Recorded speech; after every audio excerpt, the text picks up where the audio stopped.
ನಮ್ಮ ಹುಬ್ಬಳ್ಳಿ ರಿಪೋರ್ಟರ್ ಗುರುರಾಜ್ ಹೂಗಾರ್ ಹಾಗೂ ನನ್ನ ಕೊಲೀಗ್ ಪ್ರಶಾಂತ್ ನಾಥ್ ಇಬ್ಬರು ಕೂಡ ನೇರ ಸಂಪರ್ಕದಲ್ಲಿದ್ದಾರೆ. ಗುರುರಾಜ್, ವಿನಯ್ ಕುಲಕರ್ಣಿ ಹೊರಗಡೆ ಓಡಾಡ್ತಾ ಇರುವಷ್ಟು ಟೈಮು ಹೆಸರೆತ್ತೋದಕ್ಕೂ ಜನ ಹೆದರೋರು. Now is convicted in jail. ಏನು ಗುಸುಗುಸು ಆದರೂ ಮಾತಾಡ್ತಾರಾ ಈ ಜಡ್ಜ್ಮೆಂಟ್ ಬಗ್ಗೆ ಹುಬ್ಬಳ್ಳಿ ಧಾರವಾಡದಲ್ಲಿ?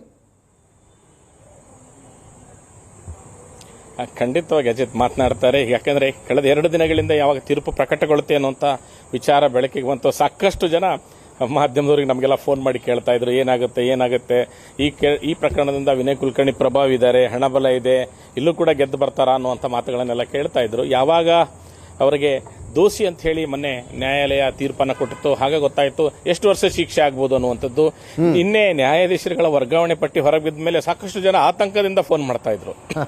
ಅಂದ್ರೆ ಈ ಪ್ರಕರಣದ ತೀರ್ಪು ಕೊಟ್ಟ ನಂತರ ಅವರು ವರ್ಗಾವಣೆ ಆಗಿದೆ ಅನ್ನುವಂಥ ಭಾವನೆ ಸಾರ್ವಜನಿಕರಲ್ಲಿತ್ತು. ಯಾವಾಗ ಇಲ್ಲ ಸಾರ್ವತ್ರಿಕವಾಗಿ ಇಡೀ 130ಕ್ಕೂ ಹೆಚ್ಚು ಜನ ನ್ಯಾಯಾಧೀಶರ ವರ್ಗಾವಣೆ ಆಗಿದೆ ಅಂತ ಗೊತ್ತಾದ ನಂತರ ಕೆಲವರು ಅದನ್ನ ಕೇಳೋದನ್ನ ಬಿಟ್ರು. ಆದ್ರೆ ವಿನಯ್ ಕುಲಕರ್ಣಿ ವ್ಯಕ್ತಿತ್ವ ಗೊತ್ತಿರುವಂತ ಹುಬ್ಬಳ್ಳಿ ಧಾರವಾಡ ಜನರು ಪ್ರತಿಯೊಬ್ಬರು ನೀವು ನೋಡಬಹುದು. ಕಿಮ್ಸ್ ನಲ್ಲಿ ಒಬ್ಬ ವೈದ್ಯ ಆಸ್ಪತ್ರೆಗೆ ಬಂದಾಗ ಯಾವುದೋ ಒಂದು ಪೇಷಂಟ್ ಟ್ರೀಟ್ಮೆಂಟ್ ವಿಷಯದಲ್ಲಿ ಅವರು ಹೇಳ್ತಾ ಇರ್ತಾರೆ. ಹೇಳ್ಬೇಕಾದ್ರೆ ಯಾವ ರೀತಿ ವಿನಯ್ ಕುಲಕರ್ಣಿ ಹೊಡೆದಿದ್ರು ಅನ್ನೋದನ್ನ ನೋಡಿದ್ರೆ ವಿನಯ್ ಕುಲಕರ್ಣಿಯ ನೈಜ ವ್ಯಕ್ತಿತ್ವ ಗೊತ್ತಾಗುತ್ತೆ. ಈ ಪ್ರಕರಣದಲ್ಲಿ ಅವರು ಕೊಲೆಯಲ್ಲಿ ಭಾಗಿಯಾಗಿದ್ರು, ಸಾಕ್ಷಿಗಳಿದೆ, ಷಡ್ಯಂತ್ರ ರೂಪಿಸಿದ್ರು. ಆದ್ರೆ ವಿನಯ್ ಕುಲಕರ್ಣಿಯ ನೇರ ಕ್ರೂರ ವರ್ತನೆ ನೋಡೋದಾದ್ರೆ ಒಂದು ಸಣ್ಣ ವಿಡಿಯೋ ಕ್ಲಿಪ್ ಸಾಕು. ಯಾಕಂತ ಹೇಳಿದ್ರೆ ಕಿಮ್ಸ್ ಆಸ್ಪತ್ರೆಯಲ್ಲಿ ವೈದ್ಯರಿಗೆ ಪಂಚ್ ಮಾಡಿ ಹೊಟ್ಟೆಗೆ ಹೊಡೆಯುವಂತ ವಿಜುವಲ್ಸ್ ಎಲ್ಲ ವೈರಲ್ ಆಗಿತ್ತು. ಅಂದ್ರೆ ವಿನಯ್ ಕುಲಕರ್ಣಿ ಕಾಲೇಜ್ ಡೇಸ್ ಇಂದಲೂ ಕೂಡ ಇದೇ ತರದ ವ್ಯಕ್ತಿತ್ವವನ್ನು ಮಾಡ್ಕೊಂಡು ಬಂದಿದ್ರು. ಅಷ್ಟೇ ಅಲ್ಲ, ಈ ಹಿಂದೆ 1990ರ ದಶಕದಲ್ಲಿ ವಿನಯ್ ಕುಲಕರ್ಣಿಯನ್ನ ಧಾರವಾಡದಿಂದಲೇ ಗಡಿಪಾರು ಮಾಡಬೇಕಂತೇಳಿ ಧಾರವಾಡದ ಪೊಲೀಸರೇ ಒಂದು ಗುಂಡಾ ಆಕ್ಟ್ ಅಲ್ಲಿ ಹಾಕಿ ಶಿಫಾರಸು ಮಾಡಿರ್ತಾರೆ. ಯಾವಾಗ ಯೋಗೇಶ್ ಗೌಡ ಸತ್ತ ಆ ಸಂದರ್ಭದಲ್ಲಿ ಯೋಗೇಶ್ ಗೌಡನ ಬಗ್ಗೆ ವಿನಯ್ ಕುಲಕರ್ಣಿ ಹೇಳ್ತಿದ್ದೇನೆ ಅಂದ್ರೆ ಒಬ್ಬ ರೌಡಿ ಸತ್ತಿದ್ದಾನೆ, ಒಬ್ಬ ಊರಿಗೆ ಬೇಡೋದನ್ನು ಸತ್ತಿದ್ದಾನೆ, ಅವನ ಬಗ್ಗೆ ನೀವು ಸಪೋರ್ಟ್ ಮಾಡ್ತಾ ಇದ್ರಿ ಮಾಧ್ಯಮಗಳು ಅನ್ನುವಂತ ಮಾತನ್ನ ವಿನಯ್ ಕುಲಕರ್ಣಿ ಹೇಳ್ಕೊಂಡು ಓಡಾಡ್ತಾ ಇದ್ರು. ನಾನು ಧಾರವಾಡದ ಉಸ್ತುವಾರಿ ಸಚಿವರಾದಾಗ PUC ಫಲಿತಾಂಶ ಒಳ್ಳೆ ರಿಸಲ್ಟ್ ತರಲಿಕ್ಕೆ ನಾನು ಪ್ರಯತ್ನ ಮಾಡಿ ಅದ್ರ ಬಗ್ಗೆ ನೀವು ಹೊಗಳ್ತಾ ಇಲ್ಲ ಅಂತ. ಆದ್ರೆ ಇದೇ ವಿನಯ್ ಕುಲಕರ್ಣಿ ಕೂಡ ಇದೇ ಧಾರವಾಡದ ಪೊಲೀಸರಿಂದ ಗುಂಡಾ ಹ್ಯಾಕ್ಟ್ನಲ್ಲಿ ಶಿಫಾರಸುಗೊಳಪಟ್ಟಂತವ್ರು ಅನ್ನುವಂಥದ್ದು ಧಾರವಾಡ ಜನರಿಗೆ ಬಹುತೇಕರಿಗೆ ಗೊತ್ತಿರಲಿಕ್ಕಿಲ್ಲ. ಉದಯ್ ಹಾಸ್ಟೆಲ್ನಲ್ಲಿ ದಲಿತ ವಿದ್ಯಾರ್ಥಿಗಳ ಮೇಲೆ ದೌರ್ಜನ್ಯವನ್ನು ಎಸಗಿದಂತ ವಿನಯ್ ಕುಲಕರ್ಣಿ ಮೇಲೆ ಈ ಹಿಂದೆ ಧಾರವಾಡದ ಉಪನಗರ ಪೊಲೀಸ್ ಠಾಣೆಯಲ್ಲೇ ಅವರನ್ನ ಅಂದ್ರೆ ಗಡಿಪಾರು ಮಾಡಬೇಕಂತ ಶಿಫಾರಸು ಮಾಡಿದ್ರು. ವಿನಯ್ ಕುಲಕರ್ಣಿಯ ವ್ಯಕ್ತಿತ್ವ ಇವತ್ತು ನ್ಯಾಯಾಲಯದ ತೀರ್ಪಿನಿಂದ ಹೊರಗಡೆ ಬಂದಿದೆ. ಅವರಿಗೆ ಜೀವಾವಧಿ ಶಿಕ್ಷೆ ಆಗಿದೆ ಅನ್ನುವಂಥದ್ದು ಇದು ಸಾಕಷ್ಟು. ಅಂದ್ರೆ ವಿಶೇಷವಾಗಿ ಯೋಗೇಶ್ ಗೌಡನ ಕುಟುಂಬದವರು ನಿರೀಕ್ಷೆ ಮಾಡಿದ್ದು ಇದನ್ನೇ. ಈ ಪ್ರಕರಣದಲ್ಲಿ ಪ್ರಭಾವಿ ರಾಜಕಾರಣಿಯಾಗಿರುವಂತಹ ವಿನಯ್ ಕುಲಕರ್ಣಿ ಎಲ್ಲಿ ಕೈ ತಪ್ಪು ಹೋಗ್ಬಿಡ್ತಾರೋ, ಅವ್ರಿಗೆ ಶಿಕ್ಷೆ ಆಗುತ್ತಿಲ್ಲ ಅನ್ನುವಂತ ಆತಂಕ ಅವರಲ್ಲಿತ್ತು. ಆ ಕಾರಣಕ್ಕಾಗಿ ನಿರಂತರವಾಗಿ ಅಂತಂದ್ರೆ ಧಾರವಾಡದ ಸೆಷನ್ ಕೋರ್ಟ್ ನಿಂದ ಹಿಡಿದು ಸುಪ್ರೀಂ ಕೋರ್ಟ್ ವರೆಗೆ ಕೂಡ ಫೈಟ್ ಮಾಡಿದ್ರು. ಇವತ್ತು ಆ ಒಂದು ಯೋಗೇಶ್ ಗೌಡನ ಆತ್ಮಕ್ಕೆ ಮೊದಲ ಬಾರಿಗೆ CBI ಕೊಡಬೇಕಂತ ಹೇಳಿ ರಿಟ್ ಪಿಟಿಷನ್ ಸಲ್ಲಿಸಿದಂತ ಯೋಗೇಶ್ ಗೌಡನ ತಾಯಿ ತುಂಗಮ್ಮ ಇವತ್ತಿಲ್ಲ ಅವರ ಆತ್ಮ ಕೂಡ ಶಾಂತಿ ಸಿಕ್ಕಿದೆ ಅಂತ ಹೇಳ್ಬೋದು. Ajit. Yes Prashant, politically speaking operation ಕಮಲದ ದೊಡ್ಡ ಏನು ಹೇಳ್ತೀವಿ ಬಲಿಪಶು ಅಂತಾದರೂ ವಿನಯ್ ಕುಲಕರ್ಣಿನೇ ಅನ್ಬೇಕು. 2019ರಲ್ಲಿ ಆಪರೇಷನ್ ಕಮಲದ ಮೂಲಕ BJP ಸರ್ಕಾರ ಬರದೆ ಹೋಗಿದ್ರೆ ಈ ಕೇಸು CBIಗೆ ಹೋಗ್ತಾನೆ ಇರಲಿಲ್ಲ. ಅಜಿತ್, ಯಾವಾಗ ಸಿದ್ದರಾಮಯ್ಯನವರ ಸರ್ಕಾರ ಇತ್ತು ಹರಸಂಭವ ಪ್ರಯತ್ನ ಅಂದರೆ ಮೊದಲನೇ ಸರ್ಕಾರ ಹೇಳ್ತಿದ್ದೇನೆ 30 ಹರಸಂಭವ ಪ್ರಯತ್ನ ನಡೆಸಲಾಯಿತು. ಇಲ್ಲ ಯಾವುದೇ ಕಾರಣಕ್ಕೂ ಕೂಡ ಒಂದು ಈ ಪ್ರಕರಣದ ತನಿಖೆಯನ್ನು ಸರಿಯಾಗಿ ಅಲ್ಲಿನ ಸ್ಥಳೀಯ ಪೊಲೀಸರು ನಡೆಸಲಿಲ್ಲ. ಇನ್ನೊಂದು ಟೆಕ್ನಿಕಲ್ 303 ಕಾರಣಕ್ಕೋಸ್ಕರ ಕೋರ್ಟ್ಗಳಲ್ಲೂ ಕೂಡ ಈ ಪ್ರಕರಣದ ತನಿಖೆ ಮತ್ತೊಂದು ಏಜೆನ್ಸಿ ಕೊಡ್ಲಿಕ್ಕೆ ಸಾಧ್ಯ ಇರಲಿಲ್ಲ. ಆಗ 2019ರಲ್ಲಿ ಯಡಿಯೂರಪ್ಪನವ್ರ ಸರ್ಕಾರ ಬಂದ ನಂತರ ಯಡಿಯೂರಪ್ಪನವ್ರು ಹೋಗಿ ಅಲ್ಲಿ ಪ್ರಾಮಿಸ್ ಮಾಡಿ ಬಂದಿದ್ರು ಚುನಾವಣೆಯ ಸಂದರ್ಭ. ರೈಟ್, ಹೌದು. ಆ ಕಾರಣದಿಂದ ಸ್ವಲ್ಪ BJPಯ ಕೆಲ ಲಿಂಗಾಯತ ನಾಯಕರಿಗೆ ಈ ಪ್ರಕರಣ CBIಗೆ ಹೋಗೋದು ಕೂಡ ಬೇಕಾಗಿರಲಿಲ್ಲ. ಆದರೆ ಯಡಿಯೂರಪ್ಪನವರು ನಿರ್ಧಾರವನ್ನು ತೆಗೆದುಕೊಂಡು ಈ ಪ್ರಕರಣವನ್ನು CBIಗೆ ಒಪ್ಪಿಸಿದ್ರು. ಅದಾದ ನಂತರ ಈ ಪ್ರಕರಣ ಒಂದು ತೀವ್ರ ಸ್ವರೂಪವನ್ನು ಪಡೆದುಕೊಳ್ತು ಅನ್ಸುತ್ತೆ. ಎಸ್ ಅಜಿತ್, ಇವತ್ತು ಪ್ರಾಯಶಃ ಹೇಳಲೇಬೇಕು, ಒಂದು ಕ್ಷಣ ಪಾಲಿಟಿಕ್ಸನ್ನು ಪಕ್ಕದಲ್ಲಿಟ್ಟರು. ಕಳೆದ 2024ರ ನಂತರ ಅನ್ನಿಸ್ತಾ ಇರತಕ್ಕಂಥದ್ದು ಕರ್ನಾಟಕದ ಒಬ್ಬರು ಸೆಲೆಬ್ರಿಟಿ ಪೊಲಿಟಿಷಿಯನ್, ಇನ್ನೊಬ್ಬರು ಸೆಲೆಬ್ರಿಟಿ ನಟ, ಇಬ್ಬರೂ ಕೂಡ ಕೊಲೆ ಮಾಡಿಸಿ ನಂತರದ ಸಂದರ್ಭದಲ್ಲಿ ಯಾರನ್ನೋ ಸೇಮ್ ನೋಡಿ, ನೀವು ಅದರಲ್ಲೂ ನೋಡಿ ವಿನಯ್ ಕುಲಕರ್ಣಿ ಪ್ರಕರಣದಲ್ಲೂ ಯಾರೋ ಒಬ್ರು ಹೋಗ್ತಾರೆ ಪೊಲೀಸರ ಬಳಿ, ಕಮಿಷನರ್ ಅವರನ್ನು ಸರೆಂಡರ್ ಮಾಡಿಸ್ತಾರೆ. ಈ ಪ್ರಕರಣದಲ್ಲೂ ಯಾರೋ 3 ಜನ ಹೋಗ್ತಾರೆ. ಹೌದು, ಪ್ರಕರಣವನ್ನು ವೈಟ್ ವಾಶ್ ಮಾಡತಕ್ಕಂಥ ಪ್ರಯತ್ನವನ್ನು ಮಾಡಲಾಗತ್ತೆ. ಅಂದರೆ ನಿಮ್ಮ ಬಳಿ ಅಧಿಕಾರ ಇದೆ, ಜನಪ್ರಿಯತೆ ಇದೆ, ದುಡ್ಡಿದೆ, ದೌಲತ್ತಿದೆ ಅನ್ನುವ ಕಾರಣಕ್ಕೋಸ್ಕರ ಯಾವ ಹಂತಕ್ಕೆ ಹೋದರೂ ನಮ್ಮ ವ್ಯವಸ್ಥೆ ಮೇಲೆ ನಂಬಿಕೆ ಇಡಬಹುದಾಗಿರ್ತಕ್ಕಂಥ ಒಂದು ಪರಿಸ್ಥಿತಿಯಲ್ಲಿ ನಾವಿದ್ದೀವಿ. ಯಾಕಂದರೆ ಎರಡೂ ಪ್ರಕರಣಗಳಲ್ಲಿ, ಆ ಪ್ರಕರಣದಲ್ಲಿ ಮುಂದೆ ಏನಾಗುತ್ತೆ ಅಂತಕ್ಕಂಥದ್ದು ನಾವು ನೋಡೋಣ. ಕರೆಕ್ಟ್. ಆದರೆ ಈ ಪ್ರಕರಣದಲ್ಲಿ ಕನ್ವಿಕ್ಷನ್ ಆಗಿರ್ತಕ್ಕಂಥದ್ದು ವ್ಯವಸ್ಥೆಯ ಮೇಲೆ ನಂಬಿಕೆ ಬರಲಿಕ್ಕೆ ಕಾರಣ ಆಗುತ್ತೆ.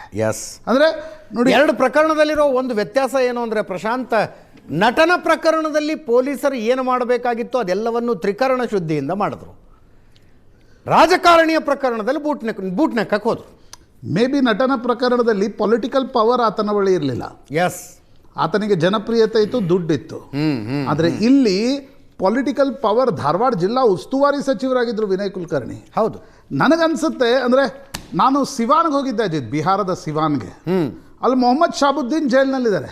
ಕರೆಕ್ಟ್. ಅವರು ಮಾಡಿರ್ತಕ್ಕಂಥ ಕೊಲೆ ಪ್ರಕರಣದಲ್ಲೂ ಇದೇ ರೀತಿಯ ಟ್ವಿಸ್ಟ್ ಆ್ಯಂಡ್ ಟರ್ನ್ಗಳ ನಡೆದು ನಂತರ ಅವರಿಗೆ ಕನ್ವಿಕ್ಷನ್ ಆಯಿತು, ಮೊಹಮ್ಮದ್ ಶಾಬುದ್ದೀನ್ಗೆ. ಇಲ್ಲೂ ಕೂಡ ಯಾರನ್ನ ಕೊಲೆ ಮಾಡಲಾಗತ್ತೋ ಆತನ ಹೆಂಡತಿ ತನ್ನ ಹೇಳಿಕೆಯನ್ನು ಬದಲಾಯಿಸ್ತಾಳೆ. ಪೊಲೀಸರು ಹೋಗಿ ಇಲ್ಲ ನೀವು ನೆಗೋಷಿಯೇಷನ್ ಮಾಡಲಿಕ್ಕೆ, ನಂಗೆ ನೆನಪಿಲ್ಲ ಪೊಲೀಸ್ ಅಧಿಕಾರಿ ಹೆಸರು, ಮೊನ್ನೆನೂ ನೀವು ಹೇಳ್ತಾ ಇದ್ರಿ, ನಾನು ಕೇಳ್ತಾ ಇದ್ದೆ ಅವ್ರ ಹೆಸರು, ತುಳಜಪ್ಪ ಸುಲ್ಫಿ. ಎಸ್, ಅವರು ಹೋಗಿ ನೆಗೋಷಿಯೇಷನ್ ಮಾಡ್ತಕ್ಕಂಥ ಪ್ರಯತ್ನವನ್ನು ಮಾಡ್ತಾರೆ. ಆದರೆ ಕರ್ನಾಟಕದ ಪಾಲಿಟಿಗೆ, ಕರ್ನಾಟಕ ಅಂದರೆ ಹೊಂದದೇ ಇರುವ ಪ್ರಕರಣ ಇದು. ಹೌದು. ಅಂದರೆ ನೋಡಿ, ಈ ಪ್ರಕರಣದಿಂದ ಅಂತಿಮವಾಗಿ ಕಲಿಬೇಕಾಗಿರ್ತಕ್ಕಂಥ ಪಾಠ ಏನು ಅಂತಂದರೆ, ಈಗಲಾದರೂ ಸರ್ಕಾರಗಳಲ್ಲಿ ಕುಳಿತಿರ್ತಕ್ಕಂಥವ್ರು, ಅದು ಪೊಲಿಟಿಕಲ್ ಹೆಡ್ಸ್, ಯಾರು ಈ ಸರ್ಕಾರವನ್ನು ನಡೆಸ್ತಾರೆ, ಅವರು ಕ್ರೈಮ್ ಮತ್ತು ಕಾನೂನು ಸುವ್ಯವಸ್ಥೆಯನ್ನು ಪ್ರತ್ಯೇಕವಾಗಿ ನೋಡ್ತಕ್ಕಂಥ ಅಗತ್ಯತೆ ಇದೆ. ಲಾ ಆ್ಯಂಡ್ ಆರ್ಡರನ್ನು ಗೃಹ ಇಲಾಖೆ ಕಂಟ್ರೋಲ್ ಮಾಡಬೇಕು, ಅವರು ಆನ್ಸರೇಬಲ್, ಹೌದು. ಬಟ್ ಕ್ರೈಮ್ ಆಗಿರ್ತಕ್ಕಂಥ ಪ್ರಕರಣಗಳಲ್ಲಿ ಪೊಲಿಟಿಕಲ್ ಬಾಸಸ್ಗಳ ಇಂಟರ್ಫಿಯರೆನ್ಸನ್ನು ತಪ್ಪಿಸಲೇಬೇಕು. ಇಲ್ಲವಾದಲ್ಲಿ ನೋಡಿ, ಇವತ್ತು ಈ ಪ್ರಕರಣ ನಾವು ಅನೇಕ ಬಾರಿ ಚರ್ಚೆ ಮಾಡ್ತೀವಿ. ಇಲ್ಲ, ರಾಜಕೀಯ ಕಾರಣಕ್ಕೋಸ್ಕರ BJP ಅವರು CBI ಕೊಟ್ಟರು. CBI ಕೊಡದೇ ಇದ್ರೆ ಏನಾಗ್ತಿತ್ತು ಅಜಿತ್? ಮುಚ್ಚೋಗ್ತಿತ್ತು ಅಷ್ಟೇ, ಪ್ರಕರಣ ಮುಚ್ಚೋಗ್ತಿತ್ತು. ಅನೇಕ ಬಾರಿ ನಾವು ಭ್ರಷ್ಟಾಚಾರದ ಪ್ರಕರಣಗಳಲ್ಲೂ ಕೂಡ ಮಾತಾಡಿದ್ದೀವಿ.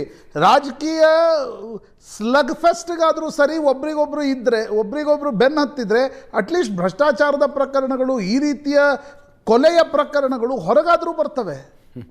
ಇಲ್ಲಾದರೆ ಯಾವುದೇ ಹಂತದಲ್ಲಿ ಇದು ಮುಚ್ಚೋಗ್ತಿತ್ತು.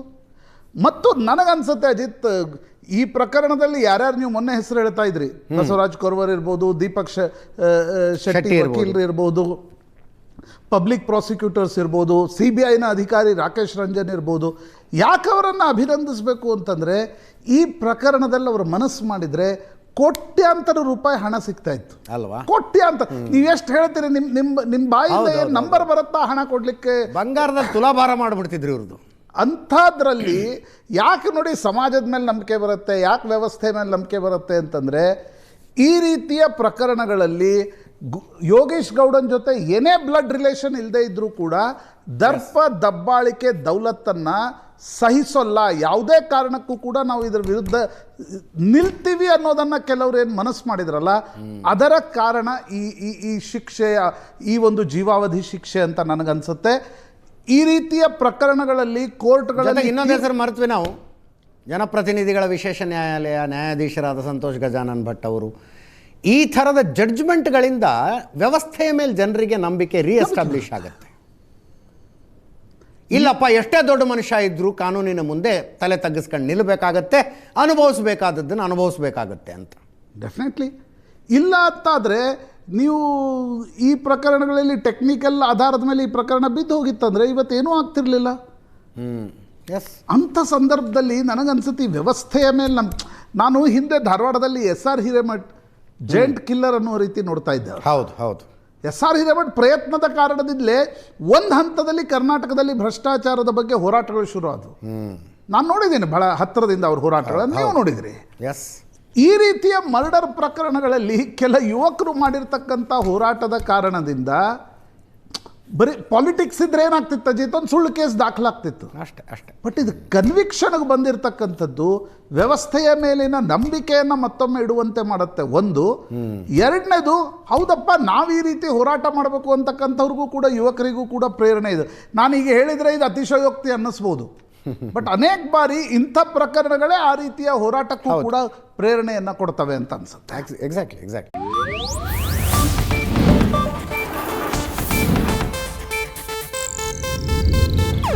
ಇದು ಏಷ್ಯಾನೆಟ್ ನ್ಯೂಸ್ ನೆಟ್ವರ್ಕ್ ಪ್ರಸ್ತುತಿ.